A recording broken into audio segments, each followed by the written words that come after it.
Ben Brown, Evolution Martial Arts in Sparks, Nevada with Jared. We just did a video on Kesa Gatame, how to get there, how to stay there. Kind of down and dirty. I mean, you could do a whole video series on this. I think there are some. Henry Akins is really good at this. He's got a lot to say about it. Josh Barnett, like there's some people that are specialists at this position. And I say if you're gonna do jiu-jitsu for any length of time, you should love Kesa Gatame, which is scarf. Let's talk about attacks. Okay, so you're in side control, or I'm in side control on top of you. So briefly, how we get there, he underhooks. I go around the head, I secure the elbow, I sit through, my hips are up, my feet are in the mat, putting that pressure on him. Really what's happening is my ribs are compressing your ribs. And the reason it's affecting you more than me is I have gravity on my side and I'm smashing you into the ground. So it's like sandwiching you, my body, gravity into the ground. So it's gonna affect you more than it affects me. Pretty uncomfortable. Okay, couple of attacks. Look, if I'm here, probably the easiest one is I slip my wrist. See, it's already affecting you. Because I'm pinching his wrist with my elbow. I go under, S grip, and then look, I'm kind of leaning back and he's already tapping. I'm pinning this can't go anywhere, and I lift his elbow up. So it's a weird little Kimura, and he taps. Okay, so that's an easy one.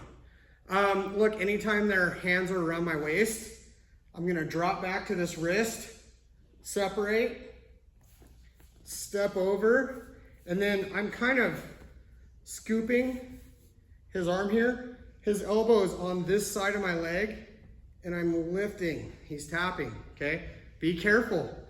One thing about these submissions with your legs against an arm is that it's a lot of force against your shoulder or your elbow, and most of us don't have a lot of sensory acuity with our legs like we do with our hands and arms. So be careful here. Look, there's another submission here that I would never do to a friend, but like, and then I would figure four my legs here. So I'll do it without the arm. Figure four, hip up, detach arm from body. Not literally, but it sure seems like I could. Isn't that scary? Yeah. It's scary even just sitting here like this. I will never do this in class. I don't even think I would do it in a tournament. If a dude beat up an old lady, absolutely. I'm gonna destroy his arm, okay?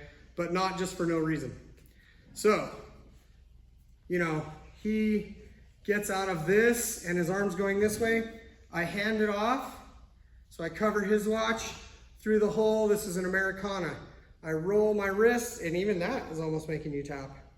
But I can paint the mat. That's an Americana, right? Lifting there. He goes to frame my head, which he should do. This is the hands away, hips away we talked about in the last video. You do that, I push in, I release a little, and I get my head to the other side. Gable grip. Now I'm gonna sit through opposite, hip to hip. That's a whole different, you know, it's its own video, but that's an arm triangle. Super uncomfortable, right? Love arm triangles, okay? And then, kind of my favorite, this is how Josh Barnett tapped out Dean Lister in Metamoris 3, I think. Dean Lister hadn't been tapped in 15 years. What? Josh Barnett, around the head, I think he S-gripped him because Dean Lister's a big guy. I kind of, instead of this, I'm coming up, and I don't want to go too far right because then it slips over the head, but I'm here. All my pressure in your chest, and I'm compressing, I'm trying to put your chin like on your belly button. Awful, awful. Even when we're being nice to each other. Awful. Still awful. You guys, that's not even every submission. It's not even all of them. It's just the ones that are fairly common that I use. My suggestion, one, you have to know how to get to Kesa Gatame.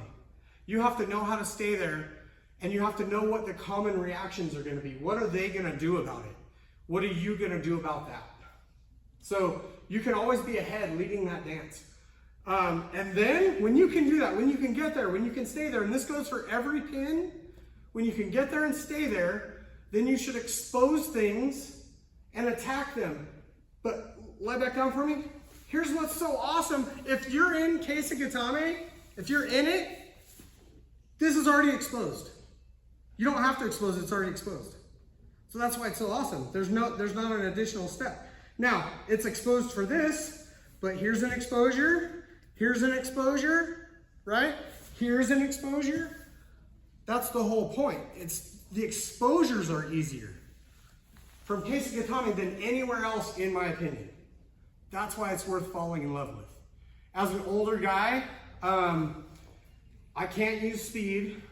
My shoulder's destroyed. I don't have much strength left in it. I need technique. I'm using all the gravity. I'm using my body weight.